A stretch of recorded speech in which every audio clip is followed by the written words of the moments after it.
First, it was the BRICS summit where PM Modi demanded an investigation into the origins of COVID-19 pandemic. He also subtly indicated that the WHO was perhaps not the organization to trust for conducting such a probe, and we all know how the body is a slave to Xi Jinping. Now, Modi has blasted China at the SCO summit. It seems to be becoming a regular thing now, as Xi Jinping sits helplessly and hopelessly in his chair. Prime Minister thrashes him left, right and center, leaving him with a scarcity of words. Hi and welcome. You're watching TFI English, the national socio-political analysis arm of the TFI Media Group. I'm your host Tribhuvan, and now let's talk about what has happened at the SCO summit. Last week, India's Prime Minister Narendra Modi grabbed Xi Jinping by his devilish horns and took the despotic Chinese ruler for a ride, leaving the CCP General Secretary floundering for a substantial defense.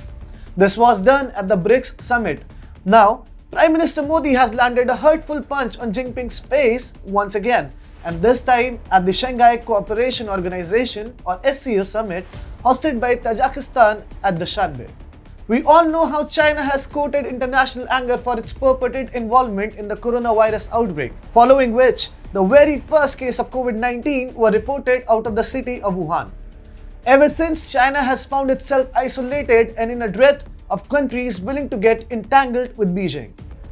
China's woes only exacerbated on Friday as PM Modi took to subtly telling countries about the shoddy nature of Beijing's infrastructure development project's Belt and Road Initiative, also known as BRI, addressing the SCO summit virtually in the presence of Chinese President Xi Jinping, Pakistani Prime Minister Imran Khan and other leaders from the SCO member countries. PM Modi declared no connectivity initiative can be a one-way project. The Prime Minister added, to ensure mutual trust, connectivity projects should be consultative, transparent and participatory. There should be respect for the territorial integrity of all countries. PM Modi, after having exposed China's BRI for the exploitive and non-colonial project that it is, said that India is completely dedicated to enhancing its connectivity with Central Asia. He said, "We believe that landlocked Central Asian countries can benefit immensely by connecting with India's vast market." For Prime Minister Modi to make it clear that all connectivity and infrastructure projects should respect the territorial integrity of host nations is indeed a tight slap on China's face. It must be remembered that China's flagship BRI also entails the China-Pakistan Economic Corridor, also known as CPEC, which is a project directly infringing India's territorial sovereignty in Pakistan-occupied Kashmir and Gilgit-Baltistan. Of course, CPEC has run into a host of troubles itself, but China's motives of eating away neighboring countries' territories are hardly unknown. PM Modi also flagged Islamic radicalization as the biggest challenge to peace, security and trust deficit in the region.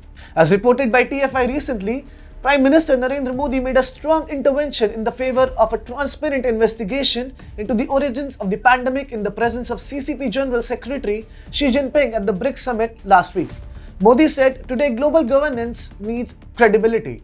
There must be a transparent investigation into the origins of the virus under the World Health Organization's framework, and this must receive full cooperation from all countries." PM Modi, who has been at the forefront of talking on China for a year now, added, "If this is done, it will reduce the questions over WHO's credibility and we would be able to prepare better for future pandemics as well."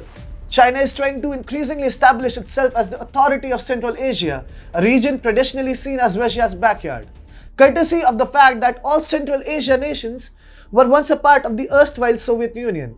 Prime Minister Modi reminding SCO member nations that India is looking to boost its ties with Central Asia and connecting the nations therein Indian market will surely be seen by Beijing as a challenge to BRI. Make no mistake, by now almost every country has realized what BRI is. It is a tool of expansionism being wielded by the CCP, and the India's Prime Minister has begun a mission of reinforcing such beliefs at the international stage, thus leaving China red-faced. Meanwhile, India and Russia are together working on the international North-South corridor, which is a multi-mode network of ship, rail and road routes for transporting goods between India, Iran, Afghanistan, Azerbaijan, Russia, Central Asia and Europe. The objective of the corridor is to increase trade connectivity between major cities such as Mumbai, Moscow, Tehran, Baku, Bandar Abbas, Astrakhan, Bandar Anzali, etc. The INSCTC is a formidable challenge to the China's BRI. The transit route will help in bringing down the trade cost and time, which will enable India to cement its position in the Middle East and Central Asia. A study to identify the bottlenecks in the transit route showed the transport cost would reduce by $2,500 per 15 tons of cargo. Late last year, Uzbekistan gave its in-principle concurrence to joining the INSTC in what was seen as a geopolitical coup by India against China. India is raising the ante against China on international forums, and Xi Jinping is getting embarrassed regularly now.